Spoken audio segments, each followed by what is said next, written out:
इसीलिए वेदों का जो परमात्मा ने वेदों की जो वाणी धरातल पे लेके आए ऋषियों के माध्यम से, उस वाणी का प्रचार प्रसार करने के लिए आर्य समाज की स्थापना हुई है।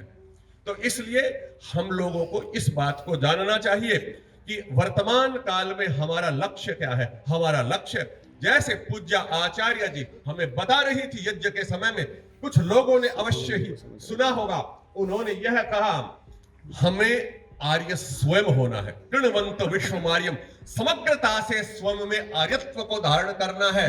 और दूसरों 3 उंगलियां हमारी तरफ, 75% का कार्य यही है कि हम स्वयं को आर्य कितना बनाएं, स्वयं को आर्य कितना बनाएं। इसके ऊपर एक नैतिक बात है, उस नैतिक बात की चर्चा करूंगा। यम और नियमों की चर्चा हम विद्वानों से, आचार्यों से सुनते रहते हैं।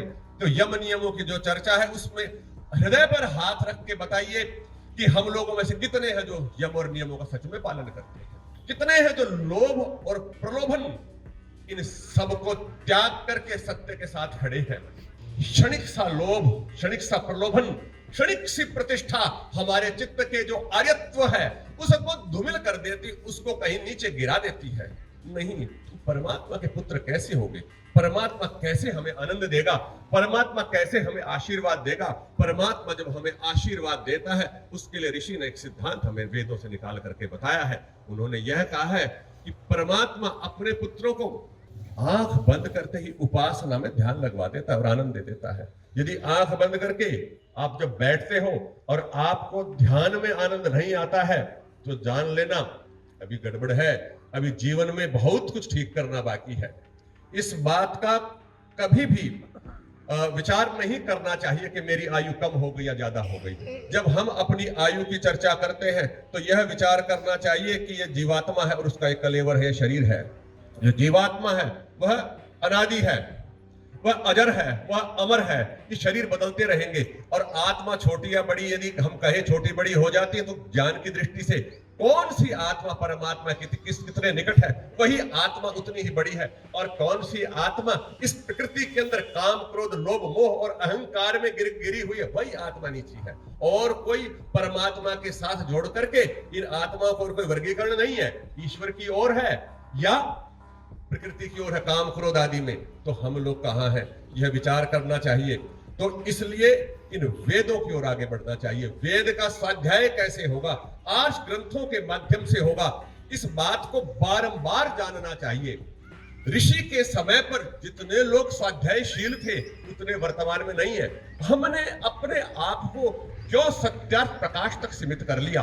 सत्यार्थ प्रकाश में तो ऋषि ने कम से कम 20 स्थानों पर यह कहा है कि आर्ष ग्रंथों का अध्ययन करना चाहिए, ऋषियों के ग्रंथों का अध्ययन करना चाहिए, वेदों को पढ़ना चाहिए। और इन आर्ष ग्रंथों को क्यों पढ़ना चाहिए, क्योंकि ये वेदांग है, वेदों के उपांग है। वेद की तरफ यदि ये ग्रंथ लेकर के जा रहे हैं, तब ये ग्रंथ भी सार्थक है। पतंजलि के चाहे योग सूत्र हो, चाहे ये व्याकरण शास्त्र पढ़ने वाले हमारे ब्रह्मचारी ब्रह्मचारिणियां हो, षडंग वेदों का अध्ययन क्यों करना चाहिए। सांगोपांग वेद का अध्ययन करने का विधान है। ऋषि ने कहा है, यदि आप लोग स्वाध्यायशील हैं तो आप जानेंगे कि जब कोई भी मेरा वेद भाष्य खरीदना चाह रहा है तो अलग से वेद भाष्य मत देना, ऋग्वेद आदि भाष्य भूमिका के साथ मिलना चाहिए। अर्थात भाष्य भूमिका ग्रंथ स्वतंत्र है ही नहीं, वो वेद पढ़ने की भूमिका थी। परंतु इसी प्रकार से सत्यार्थ प्रकाश उन्हीं आर्ष ग्रंथों का परिचय देने के लिए, वैदिक धर्म का परिचय देने के लिए ऋषि ने एक सरल ग्रंथ बनाया। परंतु हम लोग वहीं तक रुक गए। इधर इस फोन को उठा करके इसमें तो हमने पूरी दुनिया खोज ली, परंतु वेद के अंदर खोज नहीं हुई। वेद की विद्या वहीं की वहीं रुकी हुई है। आज भी यदि हम अन्य शास्त्रों की बात करते हैं, ग्रंथों का अध्ययन करते हैं, तो वहां पर हमारे को यह पता चलता है, ओहो, उदयवीर शास्त्री जी 50 साल पहले वो ग्रंथ लिख दिया, उसने 60 साल पहले लिख दिया, आर्य मुनि जी ने 80 साल पहले लिख दिया, दर्शनानंद जी ने 100 साल पहले ग्रंथ लिख दिए। उन ग्रंथों को पढ़ रहे हैं। आज के नए ऋषि कहां है, नए विद्वान कहां है, नए वैसे विद्वान कहां है कि जो प्रासंगिक दृष्टि से उन कार्यों को करने वाले होंगे। यदि ये कार्य वेद को आगे बढ़ाने वाला कार्य आज नहीं होगा तो ये लुप्त हो जाएगा, ये बचेगा नहीं, ये निश्चित बात है। संकीर्ण हो रहे हैं, इधर कितना ही संघर्ष कर लो, जब तक वेद प्रकट नहीं होगा, वेद जब तक स्थापित नहीं होगा, वेद की विद्या सुलभ नहीं होगी लोगों के लिए, आप लोगों के लिए सुलभ नहीं है, तब तक आर्य समाज का जो मूल लक्ष्य है वो पूरा नहीं हो सकता। वेद का पढ़ना पढ़ाना और सुनना सुनाना यह मौलिक बात है। जब मूल के अंदर त्रुटि हो जाती है, शाखाएं प्रशाखाएं तो वैसे ही सूख जाती है, वहां की तो समस्याएं कुछ और हो जाती हैं। तो इसलिए वेद कैसे ग्रंथ है? वेद कठिन है या सरल है?